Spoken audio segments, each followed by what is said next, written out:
kasih Anda masih mendengarkan 102,8 Mesra FM. Mesranya musik dan informasi.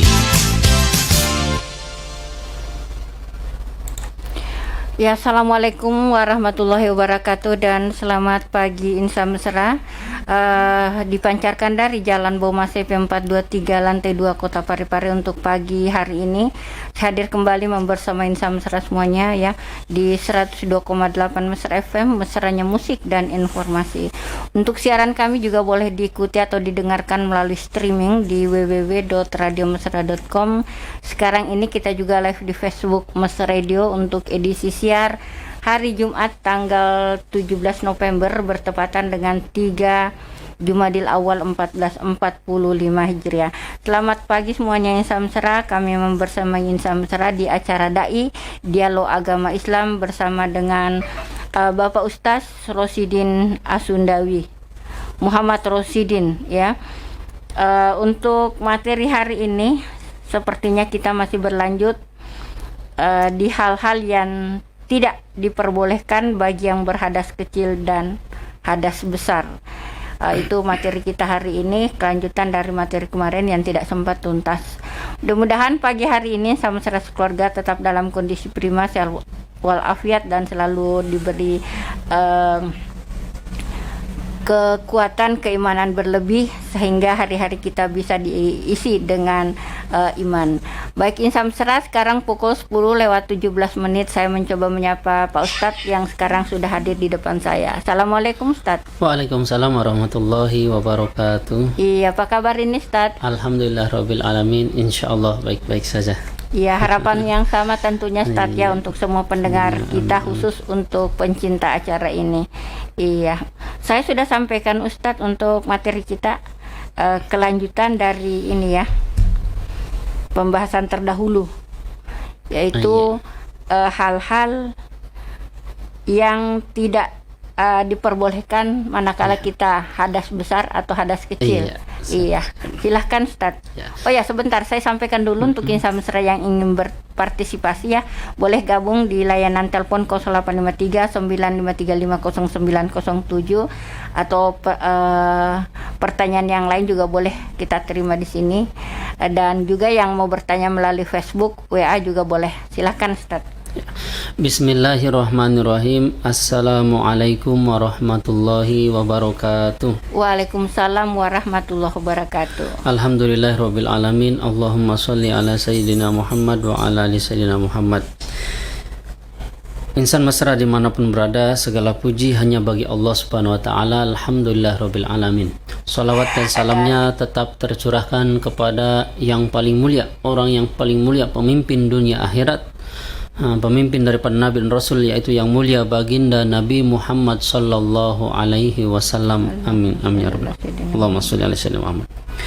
Insan Mesra dimanapun berada, pada pertemuan kali ini tanggal 17 bulan November 2023, kita masih melanjutkan daripada pembahasan sebelumnya, yaitu perihal tentang hal-hal yang tidak dibolehkan ketika sedang berhadas kecil maupun besar, dan sekarang di bagian keduanya.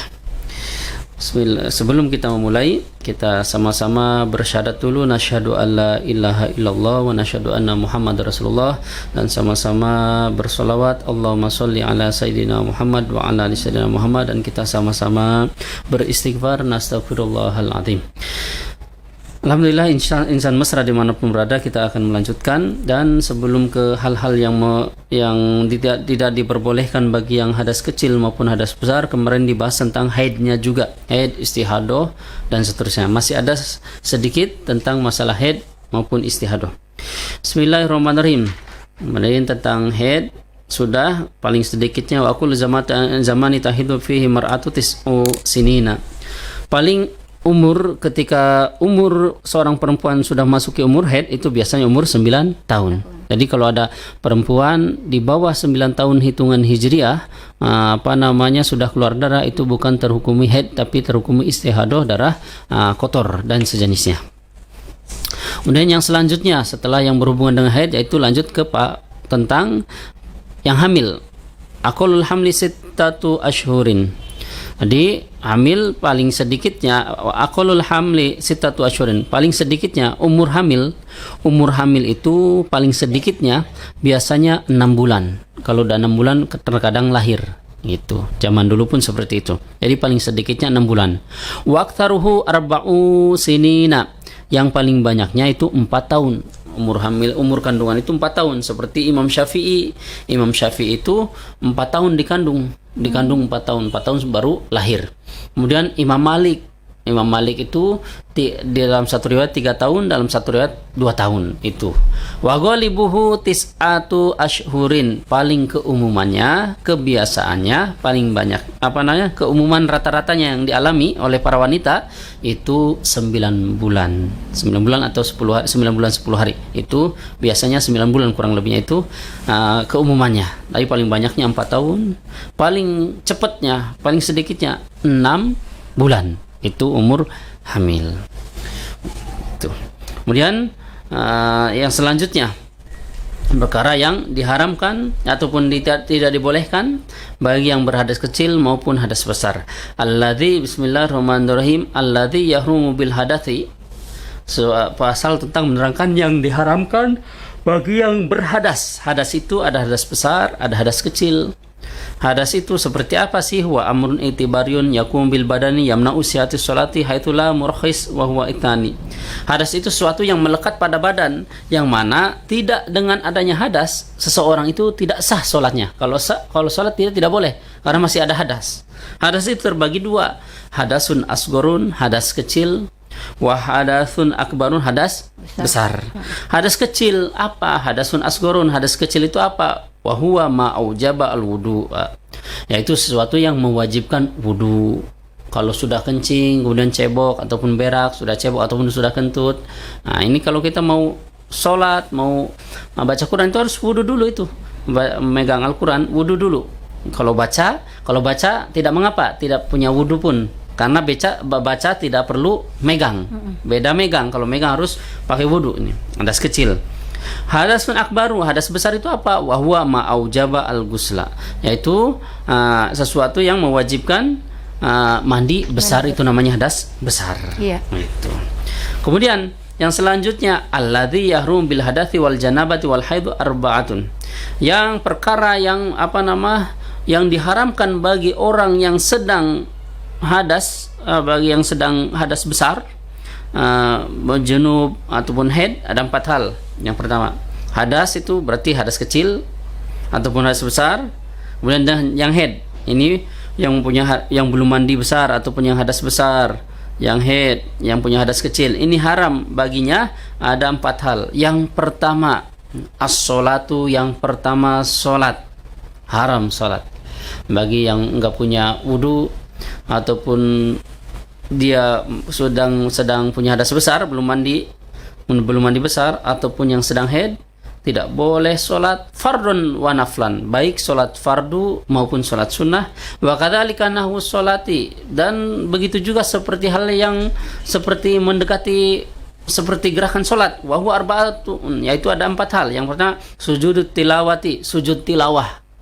Kan kita sunnah nih sujud tilawah. Kalau kita baca Quran ataupun mendengar Al-Quran yang pas ayat sajadah, kan itu kita yang mendengarkannya pun, yang membacanya, yang mendengarkan itu sunnah untuk sujud tilawah. Tapi kita karena sedang hadas kecil, tidak punya wudu, ataupun sedang junub, belum mandi besar, ataupun sedang haid, maka kita tidak boleh untuk sujud tilawah. Itu karena belum punya wudu, ataupun dia belum mandi besar, ataupun dia sedang haid. Wa sujud syukri, sujud syukur juga sama. Sujud syukur, kan sujud syukur nanti angkat takbir, Allahu Akbar, baru sujud syukur. Itu termasuk tidak ini, Ustaz. Nah, kalau tidak punya wudu jangan, nggak sah. Tidak. Biasa kan Ustaz, sujud syukur ini. Biasanya kan kalau misalkan kita ada satu acara, kita hadir di sana, kemudian dengar pengumuman, ternyata kita misalkan ini menang atau bagaimana, terus langsung sujud syukur, bagaimana itu? Iya, boleh, itu kan sebagai tanda sujud syukurnya. Ini kan tapi nggak berwudu lagi, langsung. Itu karena sudah kebiasaan refleks, sama seperti pemain bola kan biasa ketika sudah ngegolin sujud syukur. Memang secara hukum itu tidak sah, cuma biarkan dia sebagai tanda syukurnya. Tapi iya. kalau secara hukum, kalau mau supaya sah, dia harus wudu dulu. Harus wudu dulu. Siapa tahu itu yang main bolanya juga masih ada wudu sebelum main bola, masih ada wudu, ya tetap sah itu. Tapi kita ketika dalam aktivitas biasa, kita padahal sudah batal. Tapi karena refleks, karena kebiasaan kita sebagai tanda syukur, itu pun Allah pandang. Cuma kalau bisa nanti ketika syukur, kalau bisa ada wudu supaya sah gitu. Tapi cukup dengan alhamdulillah pun itu supaya syukur. Alhamdulillah ya Allah, alhamdulillah. Ucapan dengan itu pun sudah termasuk syukur. Apalagi kalau sedang haid, sedang junub, jangan gitu. Wa sujud syukur wa khutbatul jum'ati, khutbah Jumat juga enggak boleh. Khutbah Jumat tidak punya hadas kecil ataupun hadas besar ataupun sedang haid, enggak boleh. Nah, kalau perempuan memang enggak kan, kalau perempuan, kecuali sesama jamaah perempuan silahkan khutbah, silahkan jadi imam, boleh. Tapi kalau ada laki-laki harus laki-laki. Wa sholatul janazati, sholat jenazah juga tidak bisa. Kan sholat jenazah sholat sunnah juga. Sholat sunnah kifayah, fardu kifayah. Itu tidak boleh gitu. Yang selanjutnya yang diharamkan bagi yang junub, punya hadas besar ataupun hadas kecil ataupun haid, yaitu at-tawafu, yang selanjutnya tawaf keliling Ka'bah, tidak boleh. Gitu. Di luar saja, di hotel ataupun di tempat penginapannya. Kemudian yang selanjutnya, yang bagi yang haid, yang junub, punya hadas besar ataupun punya hadas kecil, belum wudu, mashul mushafi, tidak boleh memegang mushaf, memegang Al-Quran, tidak boleh. Yang dimaksud mushaf itu apa saja? Al-muradu bil mushafi, yang dimaksud mushaf diantaranya ma kutiba fihi Qur'anun, sesuatu yang di dalamnya ditulis Quran. Walau ba'da ayatin, walaupun sebagian ayat. Because ditirosati tilawah, dengan maksud untuk pembelajaran ataupun tilawah, untuk bacaan. Nah, itu termasuk Al-Quran. Ya, ditulis di kertas kah, berbentuk tulisan Al-Quran, di mana maka itu termasuk hukumi Al-Quran. Nggak boleh megang kalau belum wudu ataupun punya hadas besar ataupun belum mandi besar ataupun haid, tidak boleh sama sekali. Kalau megang. ini Ustaz masuk masjid. Nah, masuk masjid murur itu. Kalau masuk masjid nanti di depan itu ada, tapi sekarang disinggung juga nggak apa-apa. Muktsu fil masjid haram juga, nggak boleh berdiam di masjid, nggak boleh. Kalau lewat boleh, kalau dengan catatan in khofas la tasfisahu damu. Kalau dengan catatan kalau tidak takut darahnya menetes ke masjid, di dalam masjid, maka lewat saja boleh. Umpama mau ambil sesuatu di dalam masjid kah, ketinggalan barangnya atau apa, maka boleh. Apalagi sekarang nggak ada pembalut dan sejenisnya. Kalau zaman dulu pakai serabut, pakai kayu, apa. Nah, itu kalau in khafat salatul withahu. Kalau diperkirakan tidak takut darahnya netes, maka boleh obur lewat saja, kembali lagi segera. Tapi kalau berdiam di dalam masjid, haram, nggak boleh. Maksudnya menetes di sini, Ustaz, menetes di mana? Darahnya di dalam masjid, di lantai. Begitu. Gitu. Tapi kalau sekarang kan ada pembalut, aman. Silahkan kalau mau lewat segera ambil, tapi segera kembali lagi. Karena kalau berlama-lama nggak boleh. Kalau berdiam di dalam masjid nggak boleh. Maka bagi para ibu-ibu ataupun para wanita, kalau silakan diangkat saya. Baik, saya terima penelpon pertama. Halo. Assalamualaikum. Waalaikumsalam warahmatullahi wabarakatuh. Ya, dengan siapa ini, Pak? Dari Bapak Handoko, Indonesia. Oh, Pak Handoko, ada yang mau dipertanyakan, Pak Handoko? Kita di acara ini. Indonesia ini. Buat tindaku, ada itu ikan di atas kilometer setaro. Iya, makasih Pak Handoko. Itu aja Indonesia. Oke, Assalamualaikum warahmatullahi wabarakatuh. Waalaikumsalam warahmatullahi wabarakatuh. Pendengar kita ini, Ustaz, rupanya tidak monitor, langsung menelpon. Oh iya. Karena tidak tahu, tidak mengerti. Iya. Ya, tadi apa yang terakhir? Wanita haid. Iya. Itu tadi pembahasannya masalah ini wanita yang masuk masjid karena haid. Ya. Jadi kalau wanita kalau masuk masjid umpama sedang haid, kalau lewat boleh. Kalau tidak diperkirakan tidak akan jatuh darahnya, maka boleh. Tidak akan netes, boleh lewat segera pulang. Tapi kalau berdiam nggak boleh. Maka bagi para ibu-ibu perempuan yang sedang halangan, yang sedang lampu merah, datang bulan, maka ketika mau arisan boleh datang ke masjid, kasih arisannya ke depan, langsung ke pilih ke depan, maksudnya pilih keluar, didengarkan di serambi masjid boleh, karena serambi masjid bukan dalam masjid. Iya. Kalau dalam masjid nggak boleh. Walau awal nggak boleh. Gitu. Bentar saya terima dulu penelpon Pak Ustadz ya. Pak Aldi nih. Ya silakan Pak Aldi. Warahmatullahi wabarakatuh. Waalaikumsalam warahmatullahi wabarakatuh. Selamat berhari Jumat. Ya selamat berhari Jumat Pak Aldi. Ya, semoga berkah. Amin. Alhamdulillah rabbil alamin. Jadi mudah-mudahan juga tidak dapat lagi pemadaman bergilir ini. Iya. Alhamdulillah, karena sering hujan lebat di sini, hujan deras. Ya pare-pare juga. Hujan bang. Yang dekat dengan Bakaru. Jadi mungkin pertanyaannya agak-agak keluar dari tema. Iya. Dan beberapa waktu yang lalu Majelis Ulama memfatwakan waktu Majelis Ulama haram mengkonsumsi produk-produk dari Israel. Iya. Iya, ada beberapa itu seharusnya harus transparan ya, bahwa merek ini merek itu tidak boleh sebut merek di sini kan. Jadi seharusnya disampaikan kepada masyarakat ramai luas bahwa merek ini produk dari sana, dan ini dan sebagainya. Dan ini sosial media juga, saya menyimak di salah satu kajian rutin tiap Jumat di Masjid Agung, di live juga di radio. Dalam kajiannya itu mengatakan bahwa di Israel itu ada semacam tembok ratapan. Tapi sekarang ya dialihkan ke sosial media, yaitu Facebook. Jadi bagaimana dengan pengguna Facebook itu kan katanya itu buatan Yahudi juga. Apakah ini haram juga atau bagaimana?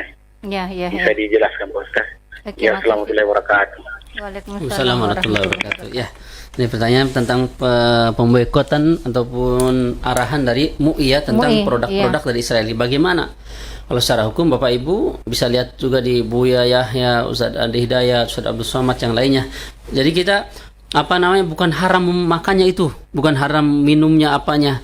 Haramnya itu karena kita takut-takut sama saja membantu pendanaan untuk Israel untuk menghancurkan orang-orang Islam, maka lebih baik dihindari. Kalau yang sudah dibeli, ya udah, yang apa yang ada kalau kita tidak mau, ya habiskan itu, nanti setelahnya kalau bisa cari produk yang lain. Kecuali saya produk yang lain nggak ada, kita butuh itu, ya udah karena terpaksa. Itu bukan berarti haram memakannya, haram meminum, bukan. Haramnya itu karena kita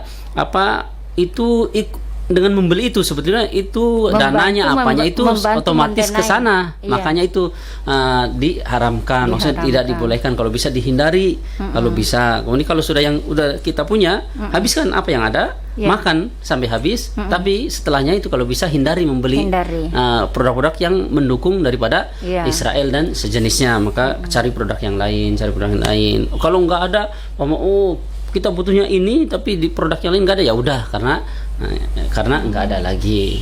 Tapi kalau orang yang hati-hati sekali, ya nggak mau sama sekali kan, masih bisa dengan yang lain. Bisa yang lain. Kemudian tadi masalah ratapan ya, ratapan. Memang dia ada tembok ratapan, masih tetap ada sampai sekarang pun, dan termasuk Facebook juga itu termasuk ratapan untuk untuk curhatannya ada di Facebook semua, disimpan di situ semua. Nah, sebetulnya banyak sekali buatan Yahudi apapun itu. Tapi kan kita tergantung niat kita. Niat kita untuk apa? Kalau kita Facebook bisa dengan berdakwah, bisa untuk menuntut ilmu, bisa untuk digunakan untuk agama, gunakan. Ya, kenapa nggak tidak? Mesti harus nggak pakai semua. Kalau nggak pakai semua banyak sekali tuh HP elektronik kebanyakan dari non muslim semua. Cuma kita gunakan yang ininya seperlunya saja, nggak harus meninggalkan semuanya. Nggak harus meninggalkan semuanya. Gitu. Pakai yang untuk yang baik-baiknya saja. Jadi kalau seperti makanan apa semuanya kan bisa dialihkan kepada makanan yang lain, produk yang lain. Tapi kalau yang ini nggak bisa, kecuali ada tandingannya ini lah. Facebook ada sesama sejenis Facebook, tapi kemampuannya apanya sama seperti Facebook dan buatan selain Israel, ya silahkan pindah ke seperti itu. Tapi kalau selama nggak ada, ya pakai saja demi untuk menjalankan agama, demi untuk menyebarkan agama, syiar, boleh ya, Ustaz. saja. Iya. Seperti itu. Saya rasa itu jawaban Pak Ustadz. Jadi untuk fatwa MUI yang mengharamkan hal-hal produksi dari Israel ini, ya, untuk dimakan diminum, bukan itu tujuannya, Ustadz, ya, maksudnya Iya, bukan masih boleh dimakan minum, masih boleh, boleh. iya, misalkan ada termasuk aqua itu, Ustadz, ya, boleh itu semua. kan itu produk dari Israel, boleh saja diminum. Yang dilarang tadi di sini karena dengan membeli itu secara otomatis itu dananya itu mendanai ke sana, makanya kalau bisa hindari ada produk lain, pakai dulu produk lain. Tapi kalau umpama produk lain nggak ada, kita butuh, ya udah, karena terpaksa seperti itu. Iya. Ini ada pertanyaan, Ustadz. Iya. Yang pertama, ya, terima kasih untuk Bu Hajrana Umar. Bismillah.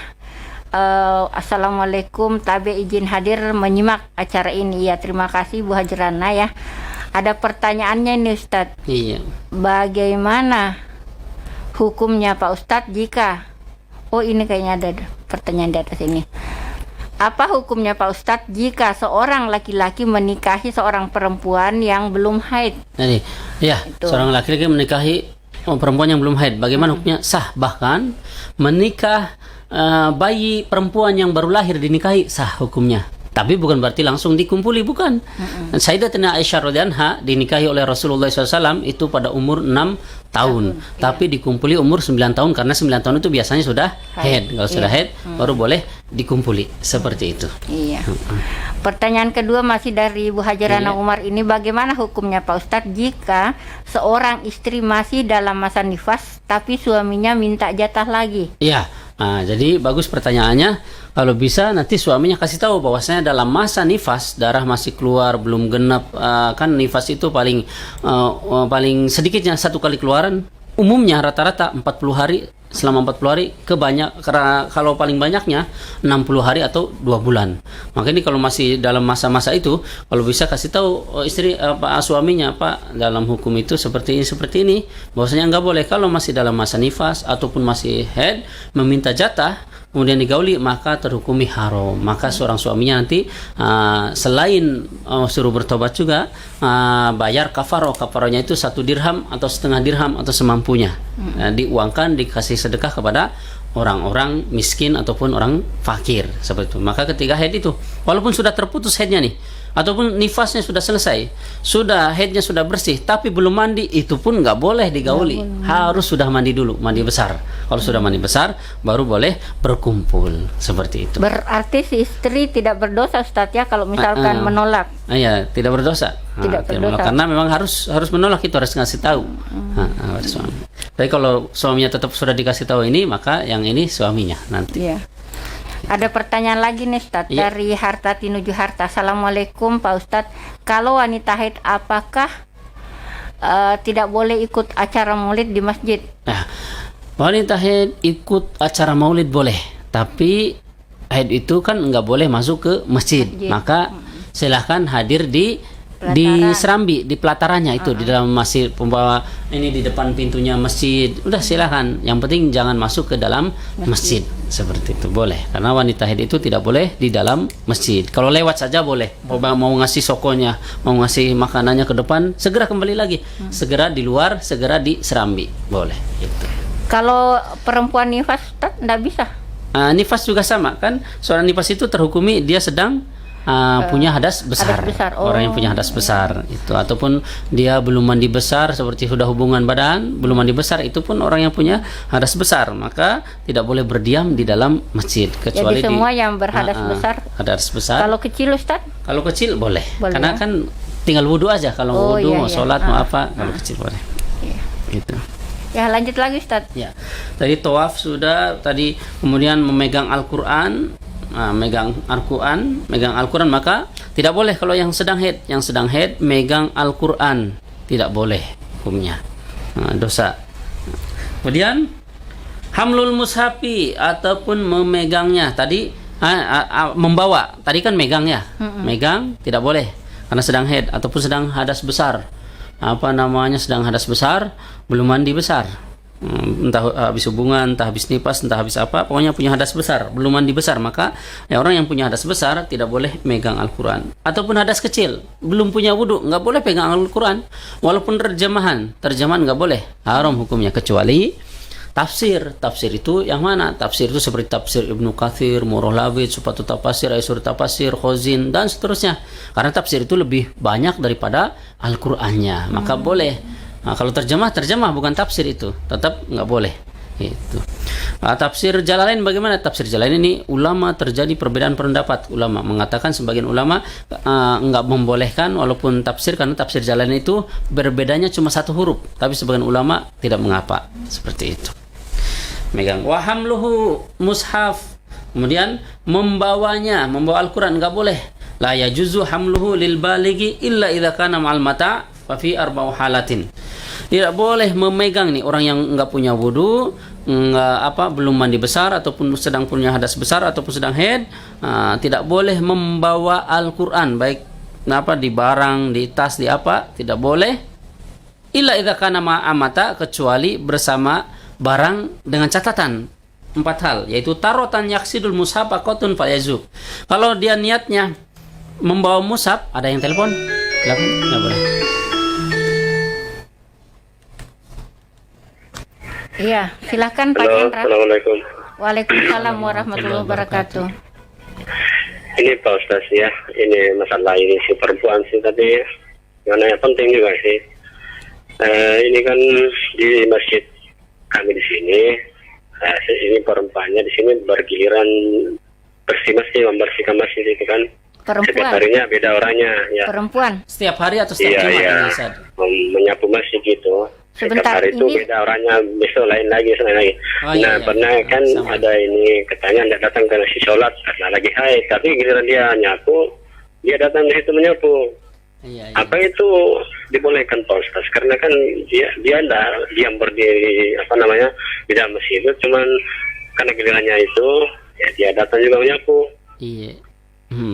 Itu masih dibolehkan itu Pak Ustaz? Atau tidak boleh masuk ke dalam masjid? Tidak boleh itu. Kami langsung jawab aja ya lewat telepon. Ya, Jadi Pak Ustaz. enggak. Ya, Assalamualaikum warahmatullahi wabarakatuh. Ya, Waalaikumsalam warahmatullahi wabarakatuh. Itu pertanyaannya, bagaimana umpama perempuan kan di masjid Ustadz ini, kalau nggak salah ini Ustadz yang di PTN Citra Yasmin ini kalau nggak salah. Ini dari suaranya. Pindrang juga. Oh, Pindrang juga. Iya, dari Pindrang. Nah, ini jadi kalau ada perempuan, bagaimana di tempat tersebut, katanya yang bersihkan masjid perempuan, biasanya gonta-ganti, bergiliran. Nah, pas ini ketika waktu sholat ditanya kemana, nggak sholat, katanya karena sedang berhalangan. Tapi pas bersih-bersih masjid, nyapu-nyapu, bagaimana secara hukum? Makanya Bapak Ibu, itu niat tak baik semua, niat kita bagus semua itu, membersihkan masjid termasuk pahala besar, menyapu saja, menghilangkan debu di masjid, pahala besar ini. Nah ini, tapi kan ada tata caranya, ada momennya, ada aturannya. Kalau sedang haid, kalau bisa membersihkannya bagian luar saja. Iya. Yang di dalam, yang tidak sedang halangan, yang dibagi saja. Perempuan ini, di antara perempuan 5 atau berapa mungkin, di antara yang sucinya itu yang tidak halangan di dalam.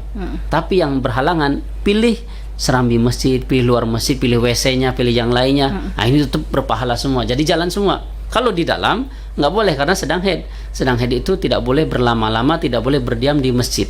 Gitu. Kecuali ada pengecualian, mungkin pas kotor sekali, nggak ada orang sama sekali,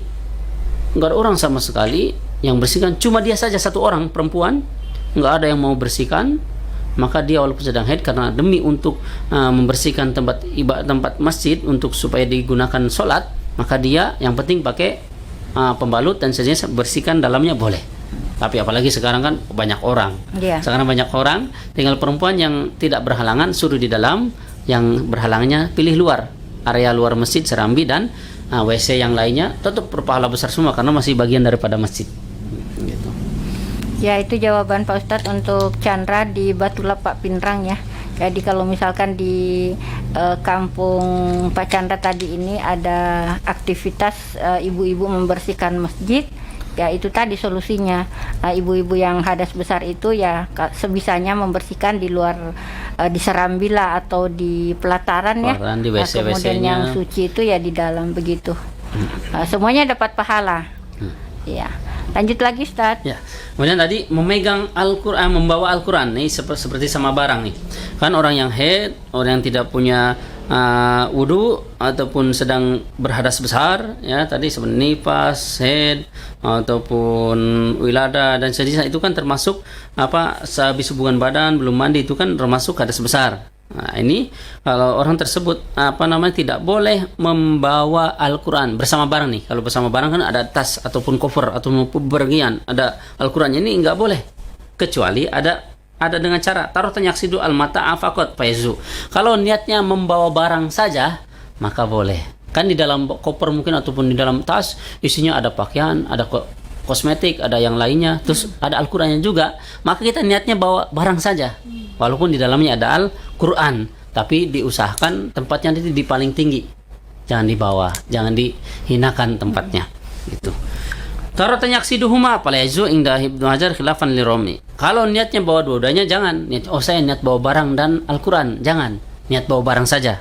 Aman, boleh. Walaupun tidak punya wudu, walaupun sedang hadas besar, sedang haid, boleh. Maka kita para aktivis ataupun para kita yang kuliah, anak muda ataupun kita yang mau ke sekolah nih, sedang tidak punya wudu, di tas kita ada Al-Qur'an, niat bawa buku, niat bawa pulpen, niat bawa barang-barang yang lain, walaupun di dalamnya ada Al-Qur'an. Nah, bagaimana dengan ini, Ustaz? Kan sekarang kan di HP kita itu ada aplikasi Al-Qur'an. Bagaimana itu, Ustaz? Nah, kalau diklik aplikasi Al-Qur'annya maka terhukumi itu. Tapi kalau tidak terklik maka terhukumi HP biasa, terhukumi aplikasi yang lain. Makanya kalau pas diklik berarti kita dalam enggak punya wudu, jangan. Kalau sedang head, sedang jangan. Tapi kalau kalau tidak diklik, tidak mengapa. Gitu. Apalagi kalau kita enaknya buka tafsirnya sekalian. Tafsir Ibnu Katsir, tafsir Murrah Labid, sopat tafsir kan banyak itu. Kalau tafsir boleh, walaupun sedang hadas besar, hadas kecil, tidak punya wudu, pilih. Makanya klik aja aplikasi tafsir Ibnu Katsir, tafsir Murrah Labid, tafsir. Sebenarnya apa perbedaannya tafsir dengan ini, Ustaz? Al-Qur'an itu Al-Qur'an yang ada terjemahnya itu Al-Qur'an. Kalau tafsir itu isinya itu maksudnya keterangannya mendalam. Membahas. Ini Bismillahirrahmanirrahim dengan menyebut nama Allah. Kenapa Bismi ini awal mulanya seperti ini. Kemudian Allah sifatnya Rahmannya Rahim. Rahman itu untuk ketika kapan, Rahman itu penyayang. Penyayang maksudnya untuk apa? Dijelaskan di situ. Ya, itu tafsir. Kemudian, itu tafsir. Kalau terjemah dari Kemenak itu terjemah saja, tetap terhukumi Al-Qur'an. Artinya saja. Maka itu harus pakai wudu juga. Jadi kalau tafsir tidak pakai wudu pun tidak mengapa. Itu. Ya. Kemudian selanjutnya tarotan layak siduhuma ahaduhuma ay atlaqo palaizu kadalika.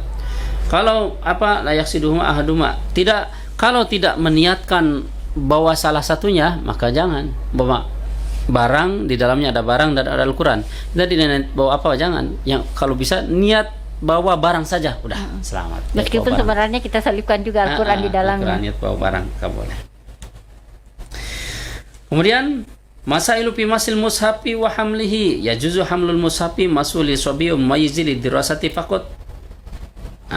Ini permasalahan memegang Al-Qur'an dan membawa. Permasalahan di antaranya wa yajuzu hamlul mushafi wa masul sabiyyi al mayizil dirasati. Boleh membawa hamlul mushafi wa boleh membawa ataupun memegang Al-Qur'an bagi anak kecil yang sudah yang belum balik. Anak kecil ataupun anak besar tapi belum balik, boleh untuk kegiatan belajar, untuk pembelajaran boleh. Kan anak kecil coba anak TP kan di Al-Qur'an, di Iqra kan itu beberapa potongan Al-Qur'an. Iya. Maka itu kan sebetulnya harus pakai wudu. Tapi kalau anak-anak itu dalam hukum itu lisobi, bagi anak yang walaupun hampir belum balik tapi sudah besar tapi belum balik, boleh karena untuk pembelajaran gitu. Pembelajaran. Terus gurunya bagaimana? Kalau guru kan ada guru perempuan, ngaji guru yang ngajarin ngaji perempuan, kalau sedang haid kalau bisa jangan pegang Al-Qur'annya atau Iqra yang ada potongan ayat Al-Qur'annya. Pakai telunjuk itu saja, pakai telunjuk kayu kah, telunjuk besi, telunjuk apa, buka-bukanya. Yang penting nggak megang. Sambil ngawasin mereka salah benarnya. Enggak. Nggak megang, apalagi Nggak ngaji megang. Pak Ustaz. Apalagi membaca. Nah, kalau membaca kita perempuan boleh ada catatannya itu nanti membaca itu. Nah, kalau niatnya mutlak membaca saja, bukan baca Al-Quran, maka boleh. Bukan baca Al-Quran. Ataupun niatnya zikir, maka boleh. Niatnya ambil keberkahan, tabarukan, maka boleh. Kalau niatnya baca Al-Quran, nggak boleh karena dia sedang haid. Dia sedang haid. Meskipun sebenarnya Ustaz pada kenyataannya kita baca. Karena kan niatnya zikir saja. Kan zikir itu mengingat Allah. Dan mengingat Allah dengan cara membaca bacaan kalamullah. Tapi niatnya zikir. Alhamdulillah rabbil alamin arrahmanir rahim boleh. Ataupun niatnya mengulang hafalan supaya enggak lupa, boleh. Gitu. Caranya. Nanti di depan diperinci lagi ada di depan. Jildul musafi la yazumasu wa la hamluhu illa idza kana qatas nisbatuhu anil musafi. Covernya Al-Qur'an itu pun enggak boleh dipegang, ya. Kecuali covernya itu sudah terpisah tapi sudah bukan Al-Qur'an lagi nih.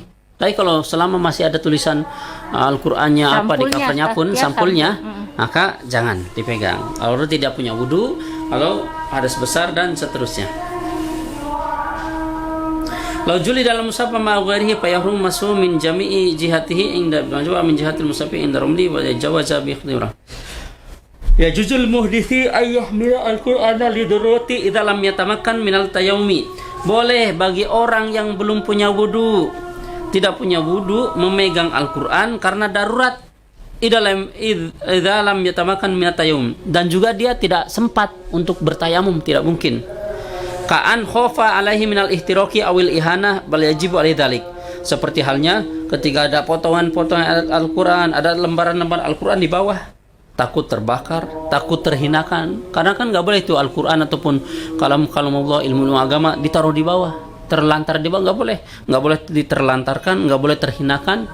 Ambil segera walaupun kita tidak punya wudu, nggak ada orang lain, udah kita nggak punya wudu, nggak sempat tayamum juga, ambil segera taruh di atas kah, di ventilasi, taruh di bagian-bagian atas gitu. Kalau kertas surat kabar seperti ini, surat kabar ataupun selain ilmu agama, boleh taruh di bawah pun tidak mengapa. Tapi kalau ilmu agama, kalau misalkan kertas biasa, apa harus ditaruh di atas? Kertas biasa, misalkan kertas HP, ada tulisan Al-Qur'annya bagaimana? Nah, tulisan Al-Qur'annya itu taruh di atas, jangan ditindisi. Gitu. Kalau ada kertas biasa tapi ada tulisan Al-Qur'an, tetap itu harus jaga karena bagian daripada kalamullah, bagian daripada Al-Qur'an. Walaupun potongan-potongan. Kecuali sudah dipisah-pisah, disobek nih. Kalau disobek sudah terpisah nih kan. Umpama lafaz Allah hamzahnya dipisah, lamnya dipisah-pisah. Sudah terpisah. Kalau terpisah bukan terhukumi lafaz Allah lagi. Seperti bismillahirrahmanirrahim, tulisannya satu. Bismillahirrahmanirrahim kan itu lafaz Allah juga ada di dalamnya. Sifat Allah Rahman dan Rahim itu bagian daripada Al-Qur'an, dan di dalam Al-Qur'an Bismillahirrahmanirrahim. Maka kalau supaya tidak terhukumi lagi, pisah itu. Hurufnya terpisah, disobek-sobek. Kalau sudah terpisah bukan terhukumi Al-Qur'an. Bukan, ya. Nah, kalau masih menyatu terhukumi Al-Qur'an. Termasuk ini Ustaz, biasanya kan ada undangan pengantinnya. Nah. Biasa kan di situ di dalamnya ada ayat-ayat. Iya.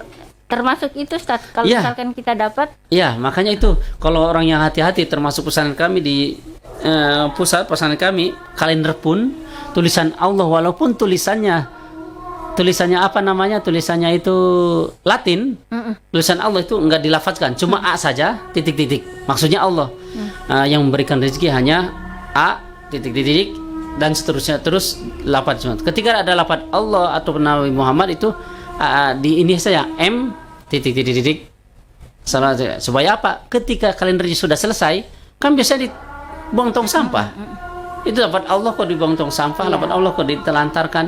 Apalagi yang Arab juga. Nah, itu kalau di undangan, kalau kita ngerti, ambil saja di ini, ambil disobek bagian lafaz Bismillahirrahmanirrahim ataupun lafaz Allahnya, lafaz Nabi Muhammadnya, ambil, diselamatkan, disobek, boleh dipisah-pisah. Kalau sudah terpisah, terhukumi terpisah, bukan lafaz Allah lagi, bukan lafaz Muhammad lagi. Itu kalau di kalender pesanan kami di Jawa itu, ketika lafaz Allah itu pakai A saja, titik-titik, maksudnya Allah. Kan yang penting lafaz sebelumnya apa? Sesungguhnya Allah lah yang memberikan rezeki, bukan selain Allah dan apa. Tapi ketika lafaz Allah cuma A saja, A titik-titik, itu. Mengartikan Al-Qur'an pun situ. Kalau mengartikan, tapi itu titik-titik saja. A maksudnya Allah. M maksudnya Nabi Muhammad titik-titik, supaya menjaga Itu. Ya, terima kasih juga untuk pendengar kita yang ada di Mangkosok selalu setia mendengarkan Mesra FM, mengikuti acara ini. Siapa tahu ada yang ingin dipertanyakan. Kita masih ada kesempatan kurang lebih 5 menit ke depan. Saya terima lagi penelpon yang masuk, Ustaz. Iya, boleh. Iya, halo.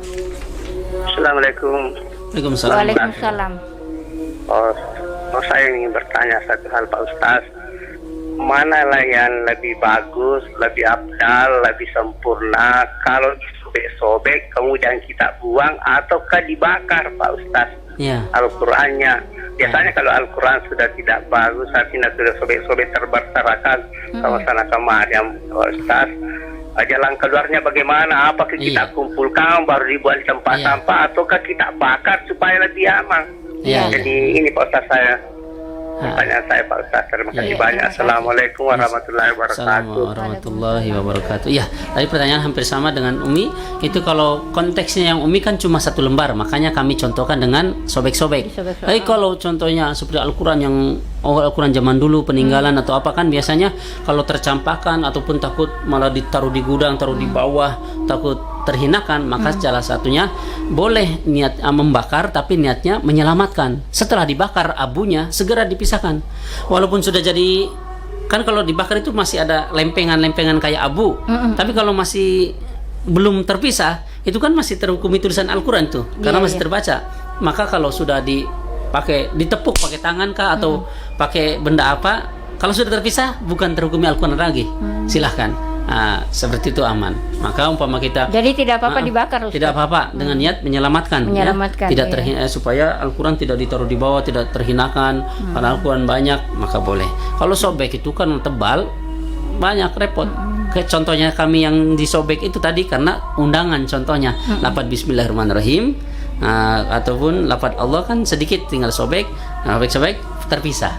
Tapi kalau dibakar pun tidak apa-apa. Tapi yang penting abunya ditepuk, maka nanti terpisah itu tulisannya.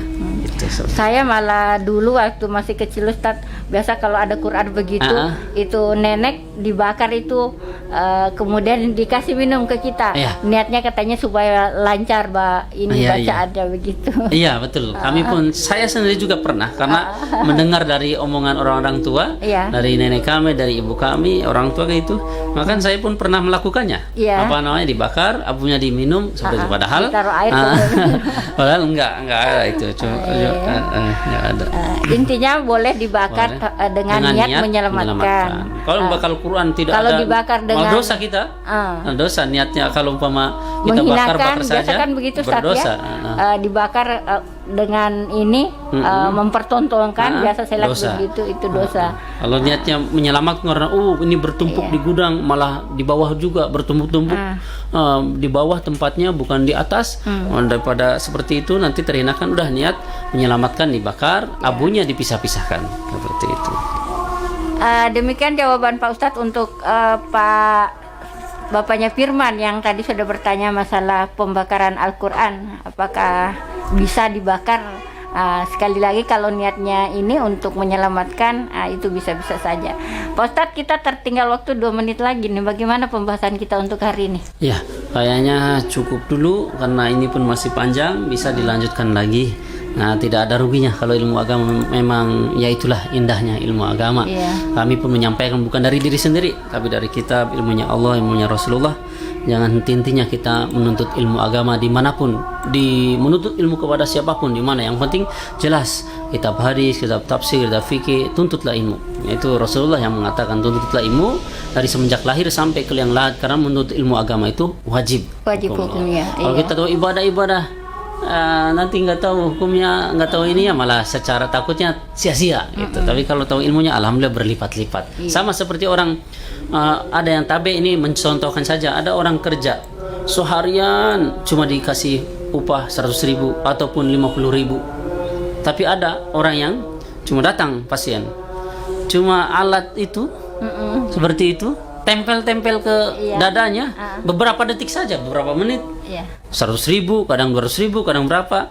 Anak saya ke rumah sakit Siti Khadijah itu 1 jam 570, padahal cuma 1 jam. Apa itu? Karena yang menentukan adalah bedanya ilmu. Ilmunya, iya. Apalagi dalam agama juga di perhitungan itu. Kalau yang berilmu itu lebih banyak ininya pahalanya.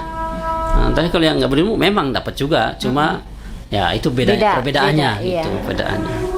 Ya, insan mesra semuanya, terima kasih Ustadz untuk ilmunya hari ini. Terima kasih juga untuk semua insan mesra yang sudah bergabung di layanan telepon, yang sudah bergabung di Facebook ya.